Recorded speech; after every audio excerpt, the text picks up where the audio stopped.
ये आपका 218 का है, ग्रुप डी का। इसकी जगह सॉल्व करने का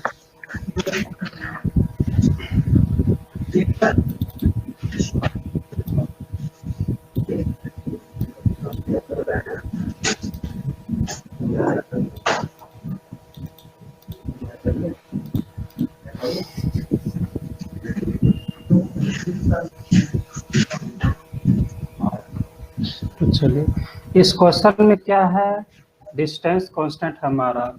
डिस्टेंस अगर कांस्टेंट होगा तो हमारा कौन सी बातें होगी, तो स्पीड और टाइम का जो रेशियो होगा वो दोनों एक दूसरे के इन्वर्सली प्रोपोर्शनल होगा। यानी स्पीड बढ़ेगा तो टाइम घटेगा, टाइम घटेगा तो स्पीड हमारा बढ़ेगा। तो उसी के बेस पर हमारी प्रॉब्लम है। तो बोला जा रहा है कि सामान्य औसत गति कितना है, 50 किलोमीटर प्रति घंटा, और एक विशेष दिन औसत गति सामान्य औसत गति से कितना कम हो गया, तो 1/10 कम हो गया। 1/10 कम होना, हम लोग को रियल वैल्यू गिवन है तो रेशियो मानने की जरूरत नहीं है। यानी अगर पहले 50 स्पीड था, अगर स्पीड अगर हमारा 50 था, तो जो विशेष दिन था वो कितना हो गया, 110 कम हो गया। 110 मतलब 5, यानी कितना हो गया, 45 हो गया हमारा। 50 किलोमीटर प्रति घंटा से कितना हो गया, 45 किलोमीटर प्रति घंटा। तो इसका क्या टाइम का रेशियो निकल जाएगा, बिल्कुल निकल जाएगा। 45 और 15 50, यानी 9:10 का हमारा रेशियो आ गया। और यहाँ पे अगर मैं देख रहा हूँ तो यहाँ पे कितना अधिक में पहुंचा, तो 1 यूनिट ज़्यादा उसको टाइम लगा। लेकिन क्वेश्चन में कितना टाइम लगा है ज़्यादा, तो 1 यूनिट 18 मिनट के बराबर है। यानी कि 9 यूनिट कितने के बराबर होगा, तो 9 × 18 क्या निकालना है हमारा, किलोमीटर में निकालना है, मतलब डिस्टेंस निकालना है। डिस्टेंस निकालना है तो डिस्टेंस क्या होगा, अच्छा इसको मिनट में है तो घंटा में चेंज कर दूंगा, तो कितना हो जाएगा, 60 हो जाएगा। 60 डिवाइड करूंगा तो कितना में हो जाएगा, आवर में हो जाएगा। तो डिस्टेंस हम निकालना है तो हम लोग अब डायरेक्ट यहाँ पे कर सकते हैं, 50 × 9 × 18 डिवाइडेड बाई हमारा 60। 0 कट हो जाएगा, 6 18 कितना हो जाएगा, 9 × 5 45, 45 30 होता है, 45 30 4 12 30 135, यानी 135 किलोमीटर डिस्टेंस हमारा हो गया। सर एक बार और बताना है। ठीक है, पहला बात कि इसमें डिस्टेंस कांस्टेंट है, यहाँ तो कोई दिक्कत नहीं हुआ होगा क्योंकि पूरा में डिस्टेंस हमारा कांस्टेंट नजर आ रहा है। अगर डिस्टेंस कांस्टेंट होता तो हम लोग को पता है कि स्पीड और टाइम का जो रेशियो होगा वो इन्वर्सली प्रोपोर्शनल होगा। मतलब कि स्पीड बढ़ेगा तो टाइम घटेगा, टाइम घटेगा तो स्पीड हमारा बढ़ेगा। तो यहाँ पे अगर हम लोग देखेंगे तो 50 किलोमीटर प्रति घंटा आपका पहले से स्पीड आपको गिवन था। फिर बोला गया है कि किसी एक दिन क्या हो गया, 1/10 स्पीड कम हो गया, मतलब 1/10 कितना होगा, 50 का हो जाएगा हमारा 5। यानी पहले 50 था तो अब कितना हो गया, 5 कम, यानी 45 हो गया। तो टाइम का रेशियो निकालेंगे तो 50 और 45 के कितना हो जाएगा, 15 50 15 45, यानी 10:9 आ जाएगा। तो ये इन्वर्स हो जाएगा ना टाइम का रेशियो, यानी 9:, कितना हो जाएगा, 10 हो जाएगा। फिर यहाँ पे मैं देख रहा हूँ कि टाइम का जो गैपिंग है, तो यहाँ पे टाइम का गैपिंग हमारा मिला 1 यूनिट, यहाँ पे 1 यूनिट मिला, और यही 1 यूनिट क्वेश्चन में 18 मिनट के बराबर है। अगर 1 यूनिट 18 मिनट के बराबर हुआ तो 9 यूनिट कितना के बराबर हो जाएगा, तो 9 × 18। मैं इसको सॉल्व नहीं किया हूँ क्योंकि यहाँ पे कट हो रहा था, तो मैं फालतू का क्यों काम करूँ। ये हो गया मिनट में। आवर में चेंज करने के लिए हम लोग क्या करेंगे, 60 से डिवाइड करेंगे। क्यों, क्योंकि किलोमीटर में चाहिए, तो किलोमीटर में चाहे तो हम लोग को घंटा में चेंज करना ही पड़ेगा। तो डिवाइड करके 60 से मैंने आवर में चेंज कर दिया, तो ये आवर में हो गया। अब डिस्टेंस के लिए हम लोग क्या करते हैं, तो स्पीड इंटू टाइम, यानी स्पीड 50 है और टाइम हमारा कितना है, 9 × 18/60। हम लोग इसको करके हम लोग को मिल गया कितना, 135 किलोमीटर। ये आपका डिस्टेंस हुआ। क्लियर है, स्पीड इंटू टाइम। देख लीजिए एक बार और, क्लियर है सर? Yes sir. बोलिए, क्लियर है ना। चलिए दूसरा जो सवाल है ये बहुत प्रैक्टिस करवाया था, लगभग 6-7 सवाल इस पे मैं करवाया था, एक और फिर आज लाया हूँ। ये भी आपका 2018 का क्वेश्चन है। तो ये पैटर्न ये सिर्फ आरआरबी में ही सवाल पूछे गए हैं, अभी तो कोई और एग्जाम में पूछे नहीं गए हैं इस पैटर्न पे। तो हमेशा बोलता हूँ कि ये सब जो आरआरबी बेस्ड है, जो सिर्फ आरआरबी पूछा, वो जरूर ध्यान में रखिएगा आप लोग।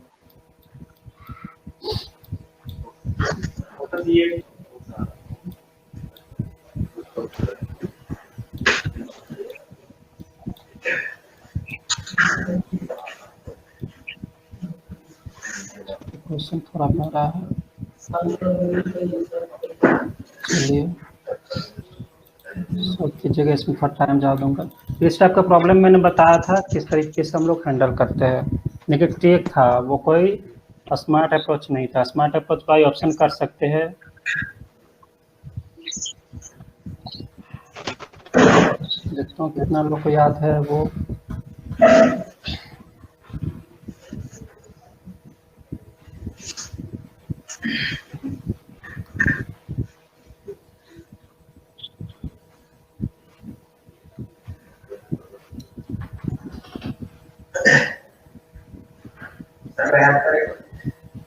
कितना 72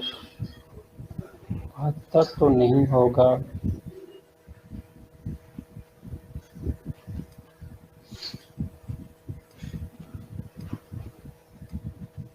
चलिए, ये वही प्रॉब्लम है जो कि बता दिया जाएगा लास्ट में कि किसकी एफिशिएंसी ज़्यादा है। अगर हम लोग ये लेकर चले कि दोनों की एफिशिएंसी अगर सेम है तो वो दोनों मिलकर जो एक काम को करेगा वो कितने दिनों में करेगा? ये दोनों मिलकर 45 दिन में करेगा, यानी प्रत्येक मिलकर 90 दिन में करेगा, यानी कि 90 दिन में करेगा। तो लास्ट में आपको बता दिया जाएगा किसकी एफिशिएंसी ज़्यादा है। बोला जा रहा है मयूरी की स्पीड ज़्यादा है काम करने का, यानी मयूरी जो भी होगा वो 90 दिन से कम समय, फिर 90 दिन से ज़्यादा समय लेगा। मयूरी ने उससे अधिक तेज़ी से काम किया। तो सांद्रा के लिए कितने दिनों में काम करेगा? तो सांद्रा जो है, यानी कि अगर इसका स्पीड ज़्यादा है तो क्या होगा, यानी कि जो भी हमारा आंसर होगा वो कितना 90 से ऊपर होगा। 90 से ऊपर होगा, यानी हमारा 2 ऑप्शन है 90 से ऊपर, और ये दोनों तो ऐसे एलिमिनेट हो गया ना। अगर दोनों काम मिलकर 45 दिनों में करते हैं तो एक अकेला काम मिलकर कितने दिनों में करेगा? 90 दिनों में करेगा। लेकिन बोला जा रहा है कि मयूरी जो है उसके स्पीड ज़्यादा है, यानी ये जो करेगी 90 दिन से कम। हाँ बोलिए। हाँ क्या? 120 है ना इसका आंसर? हाँ बिल्कुल 120 है। हाँ बिल्कुल 120 है। हाँ, तो अगर मयूरी के बारे में बोला गया होता तो 90 दिन से कम, और सांद्रा के बारे में बोला गया तो 90 दिन से ऊपर। 2 ऑप्शन हमारा एलिमिनेट हो गया, यानी आपको 2 ऑप्शन में चेक करना है। तो चेक तो आप लोग कर लेंगे इजिली, ये दोनों का मयूरी प्लस सांद्रा कितना 45, और एक बार चेक कीजिए कि ये कितने दिनों में कर रहा है। मतलब सांद्रा का 240 और इसका 120। अगर आपका दोनों को मिलाकर 104 दिन आ जाता है तो आपका वही ऑप्शन करेक्ट है। लेकिन वो मैं नहीं बताऊंगा, मैं बता रहा हूँ जो हम लोग ट्रिक पढ़े थे। ट्रिक हमारा क्या था कि जो भी दोनों को मिलाकर जो कंडीशन आपको था उसका डिफरेंस और इसका डिफरेंस दोनों का ले लीजिए। 104 और 45, 4 और 45 हो गया 40, और इधर हो गया 45 50 9 59, यानी 59, यानी दोनों का डिफरेंस कितना हो गया? 59। 59 आने के बाद फिर कहाँ से आया 59? तो 59 हमारा आया 104 माइनस 45, दोनों का डिफरेंस लेने के बाद। 59 आने के बाद हम लोग इसको 2 तरीके से डिवाइड कर लेंगे, और फिर जो आपका 45 दिन गिवन है, अब इसमें हम लोग छेड़छाड़ करेंगे। मतलब 45 का कितना है, कितना काम करता है? 1/3। 1/3 45 का 1/3 कितना हो जाएगा? तो 15। बाकी काम कितना बचा होगा? तो बाकी बचा होगा 1/3, यानी 2/3, यानी 2/3 बचा होगा। तो ये कितना हो जाएगा? 15 दूनी 30, यानी 30, यानी 30 ये हमारा हो गया। अगला हम लोग क्या करते थे कि जो दोनों आपको मिला, जो दोनों मिला 15 और 30, 15 के 45, यानी 450 का ऐसा फैक्टर कर लीजिए जिसको ऐड करने पर 59 आ जाए। दोनों को ऐड करने पर कितना आ जाए 59 आ जाए, दोनों का फैक्टर निकाल लीजिए। तो अगर हम लोग यहाँ पे निकालेंगे तो कितना हो जाएगा 5, तो ये हो जाएगा 15 × 45 और 3 यानी 50। अगर ऐसे नहीं हो पा रहा आप ऐसे भी कर सकते हैं, तो अब देख लीजिए 5 दूनी 10, तो क्या आ रहा है हमारा, तो 55 से 25, 25 दूनी 50, इतना 450, 15 × 45, 450 है ना। ठीक है, तो 5, यहाँ पर गलती हो गया, फिर से कर दे रहा हूँ। 15 हो, ये 15 है और ये हमारा कितना आ गया 30 आ गया। तो 450 का फैक्टर हम लोग करेंगे तो कितना हो जाएगा, ये हम लोग 3 टाइम्स में करेंगे तो 150, 15 × 45, फिर हो जाएगा हमारा 3, तो 3 × 5 = 15, 50, 5 × 30 50, और 15 आ गया। 10। हाँ, तो अगर देखेंगे तो देखिए 55 से 25 दूनी 50, 50 और 9 कितना हो जाएगा, यानी हमारा जो पेयर मिला 5, 5, 2 का मिला, और किसका पेयर हमारा मिला, एक हमारा पेयर मिला 3 और 3 का, 3 और 3 का, ये 9 आ गया, ये होगा 50, दोनों को ऐड करने पर 59 आएगा, यानी कि हमारा पेयर हमारा मिल चुका है। तो जो कम वाला है और जो ज़्यादा एफिशिएंसी वाला है उसमें हम लोग डिवाइड कर देंगे, यानी कि हम लोग डिवाइड किससे करेंगे 9 से, इसमें यही हमारा एफिशिएंसी आ जाएगा। तो कितना आ जाएगा 3, 3, 9, 3, 5, 15, यानी टोटल एफिशिएंसी हमारा आ गया 8। टोटल एफिशिएंसी 8 आ गया, तो टोटल वर्क कितना हो जाएगा, जिसकी एफिशिएंसी उसका टाइम, दोनों का एफिशिएंसी का दिया गया है, यानी दोनों को एफिशिएंसी से हम लोग मल्टीप्लाई कर देंगे तो टोटल वर्क डन आ जाएगा। टोटल वर्क डन आने के बाद देखिए किसका दिया गया है, पूछा गया, तो सांद्रा के द्वारा। सांद्रा यानी जो कम एफिशिएंसी वाला है, कम एफिशिएंसी वाला है, डेट मीन्स की 3 है, यानी 3, यानी 3, 15 × 45 यानी 15 × 120 दिन। बोलिए क्या याद आया, ये लगभग 5-6 प्रॉब्लम हुआ था उस वक्त भी। हाँ बोलिए। सर एक बार ये बता दीजिए जो अपने फैक्टर हैं। अच्छा, ये वाला फैक्टर वाला, ये वाला, ठीक है सर ये फैक्टर जो करा सर, इसमें जोड़ के 45 आने चाहिए 59 आने चाहिए। 59 आना चाहिए, ये वाला दोनों का डिफरेंस का आना चाहिए।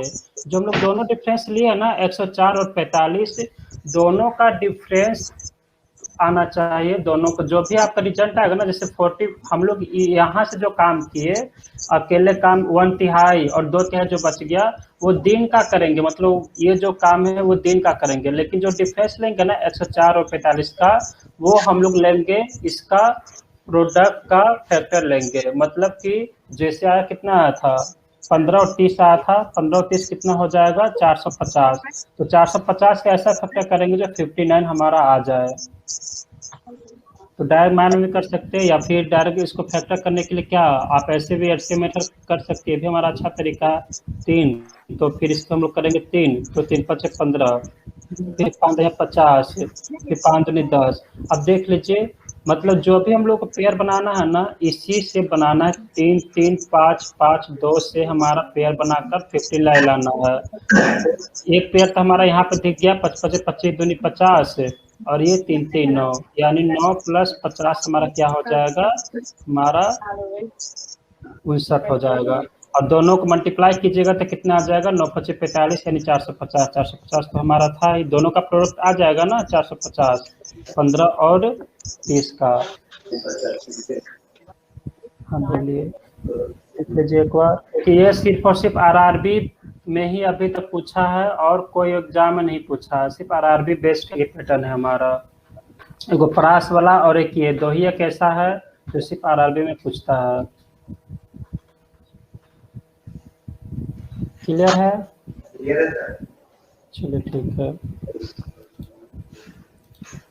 तो ऐसा देता ही रहूँगा, और नहीं हो वो देखा जितना पूछा गया सब मैं करवा चुका हूँ, और मैं खुद से डेटा ये करके लाता रहूँगा।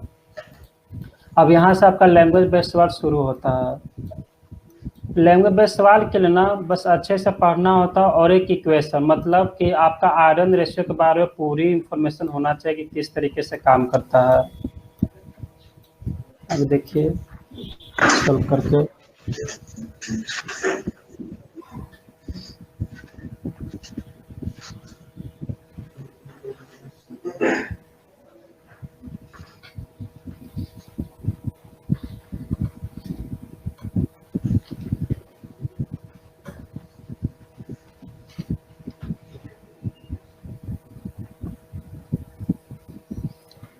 चलिए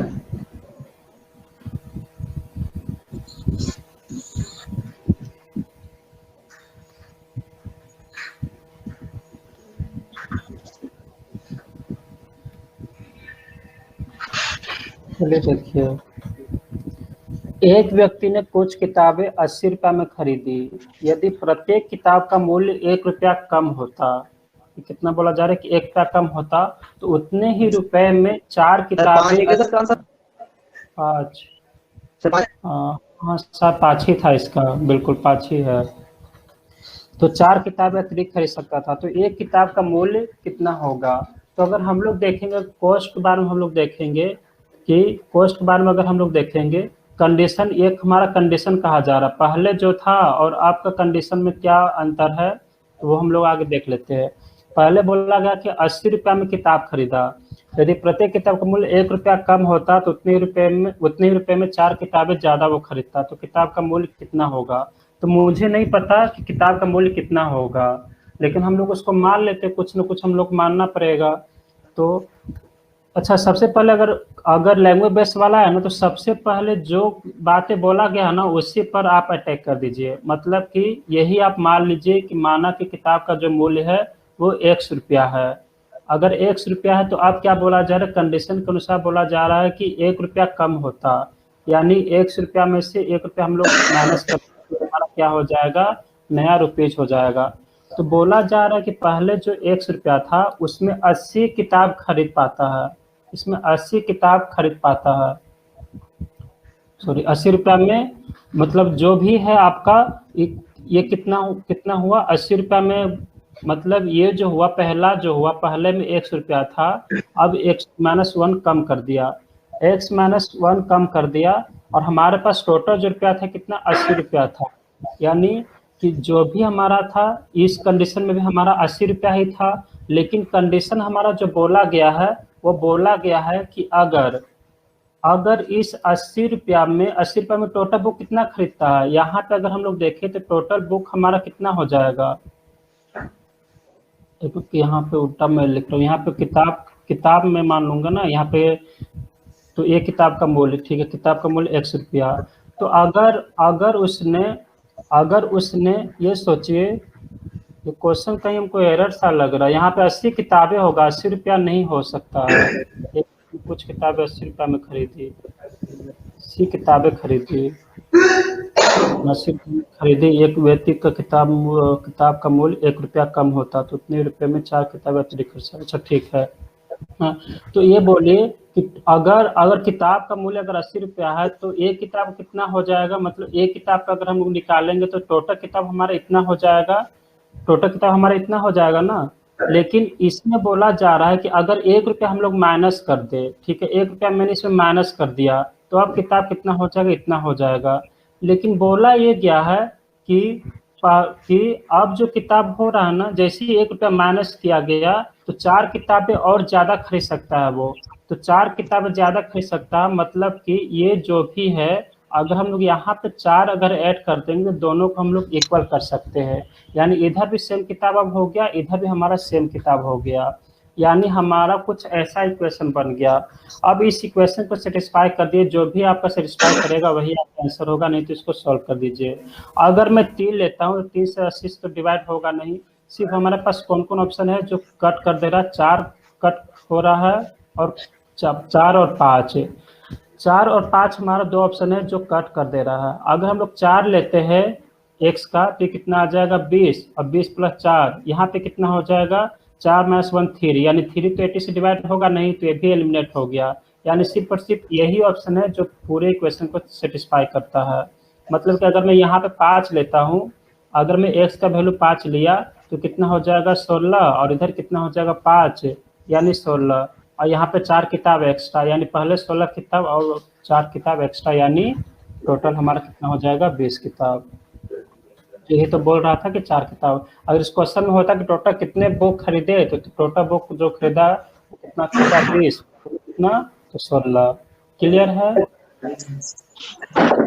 चलिए अगला सवाल है, चलिए 4th नंबर।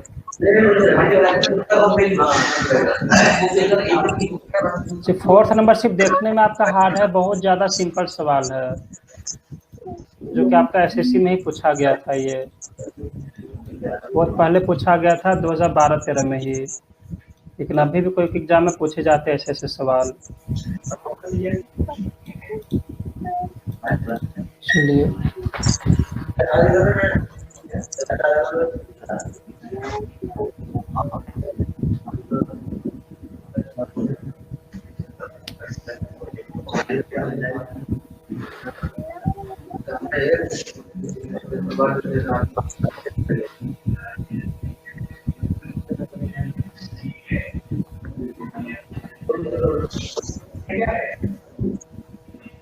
नंबर 49 149 बिल्कुल 149 सर। बिल्कुल, बहुत ही सिंपल सवाल है। इसमें बोला जा रहा है जैसे कि 150 टोटल मेंबर थे। अगर 150 अगर टोटल मेंबर थे तो इसमें बोला गया है कि पिंग पोंग नाम का एक प्रतियोगिता रखा जिसमें कि सभी सदस्य भाग लिया। हर बार जो भी सदस्य मतलब जो भी हारा वो एलिमिनेट हो गया, फिर खेला, फिर कोई हारा एलिमिनेट हो गया, एलिमिनेट हो गया, एलिमिनेट हो गया। सपोज कि जीतने वाला कोई पर्सन ए था, मतलब 150 मेंबर में से एक ए था। अगर मैं ये मान के चलता, किससे को आप मान लीजिए कि पूरे 150 में अगर एक कोई आदमी था, वो सभी को हराता रहा, सभी को हराता रहा, सभी को हराता रहा, तो लास्ट में वो 149 गेम खेलेगा। खुद को तो कोई नहीं हरा सकता है ना, यानी सिंपल सा इसमें आ गया कि 149 व्यक्ति को हराएगा तो जाकर, और ये तो खुद एक जीतने वाला होगा, यानी उसको 149 बार ही गेम को खेलना पड़ेगा। बस यही सिंपल लॉजिक था इसका। क्लियर है? प्रैक्टिकली देखिए कि अगर आप 150 लोग हैं, 150 फ्रेंड है, कोई गेम सपोज कि लूडो आप गेम खेल रहे हैं, तो जो हारा वो चला गया, जो हारा वो चला गया, जो हारा जो चला गया, तो आप लास्ट में कोई बचेगा, 2 इंसान बचेगा, लास्ट में 2 इंसान बचेगा, उसको भी हरा दीजिएगा, तो टोटल कितना बार आप खेलेंगे? जाहिर सा बात है कि 149 टाइम्स ही होगा। क्लियर है? ये सवाल भी देख लीजिए एक बार, आगे बढ़ो। सर चलिए ठीक है। 5th नंबर, चलिए बहुत ही अच्छा सवाल है। मैं उठाया हूँ CDS से,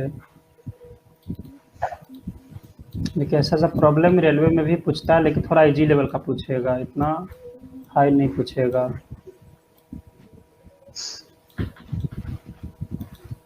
इसका मेन इक्वेशन अगर समझ जाते हैं तो कुछ नहीं है।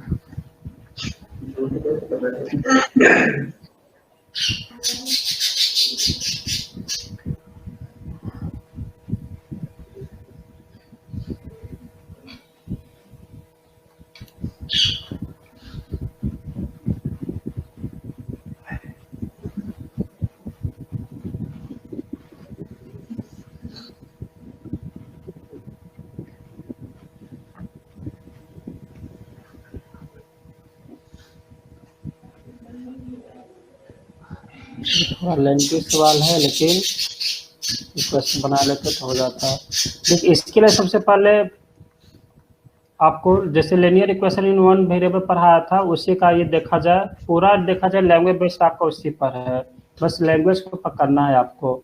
रेलवे सबसे पहले देखिए क्या पूछा गया, तो आरक्षण का मूल्य पूछा गया कि आरक्षण का मूल्य आखिर होगा कितना। तो आरक्षण के मूल्य के पहले और क्या क्या मिसिंग है वो हम लोग देखते हैं। तो रेलवे की आधी टिकट की लागत पूर्ण किराए की आधी है। पूर्ण किराया मुझे नहीं पता कि कितना है फुल टिकट का, परंतु आरक्षण की लागत पूरी टिकट के आरक्षण की लागत मूल्य के बराबर ही है। ठीक है, एक व्यक्ति ने प्रथम श्रेणी की एक पूरी टिकट आरक्षण के साथ 362 रुपये में खरीदी, जबकि एक अन्य व्यक्ति ने एक पूरी और एक आधी टिकट 554 रुपया में खरीदी। मतलब कि मुझे नहीं पता कि फुल टिकट का प्राइस कितना है और कितना आधी टिकट जो इसका होगा और एक रिजर्वेशन का क्या चार्ज है मुझे नहीं पता। तो वही मैं मान लूँगा कि मैंने ये माना कि फुल टिकट का जो प्राइस है, फुल टिकट का मैंने मान लिया कि या फिर एफ रुपया ही मैं मान लेता हूँ। फुल टिकट का प्राइस एफ रुपया है और रिजर्वेशन का जो प्राइस है रिजर्वेशन का वो मैं मान लेता हूँ रिजर्वेशन चार्ज आपका आर रुपया है। रिजर्वेशन चार्ज आपका आर रुपया है।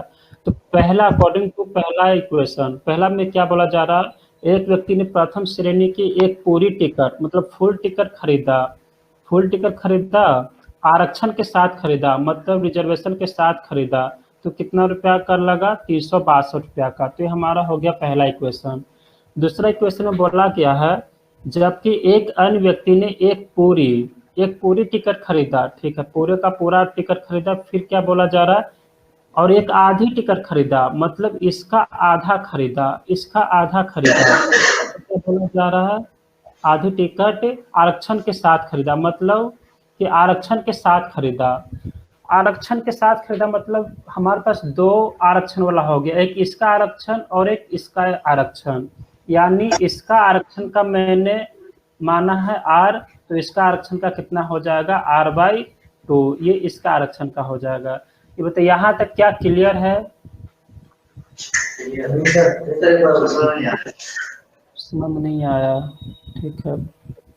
अच्छा यहाँ तक तो कोई दिक्कत नहीं होगा पहला लाइन में कि फुल टिकट का और रिजर्वेशन का चार्ज आपको कितना दे देगा 362 रुपया, यहाँ तक तो क्लियर है ना। दूसरा में क्या बोला जा रहा है, यहाँ से लाइन को पकड़िए, जबकि एक दूसरा व्यक्ति एक पूरा टिकट खरीदा, पूरा टिकट मतलब पूरा एफ रुपया का पूरा टिकट खरीदा, मैंने माना है कि फुल टिकट आपका एफ रुपया का है और रिजर्वेशन कितना है आर रुपया का है, तो पूरा एफ रुपया का खरीदा।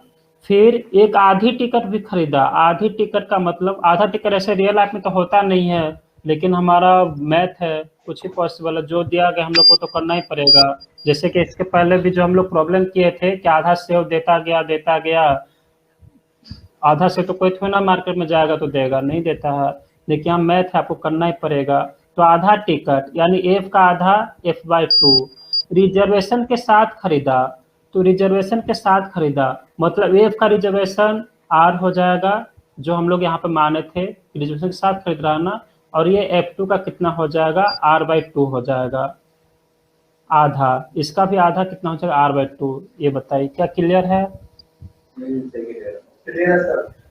ठीक है, क्लियर है। ये कितना रुपया दिया गया 554 रुपया, बस यहीं पे प्रॉब्लम खत्म हो गया। इसको और सिंप्लीफाई कर लीजिए, इसको सिंप्लीफाई कीजिएगा तो ये 1 है और ये 1/2 है, यानी कितना हो जाएगा 1.5f होगा, 1.5f, और ये हमारा कितना है r, और ये कितना हो जाएगा यानी तो ये r है, एक मिनट यहाँ पे कहीं, ठीक, ये r है और ये प्लस r है,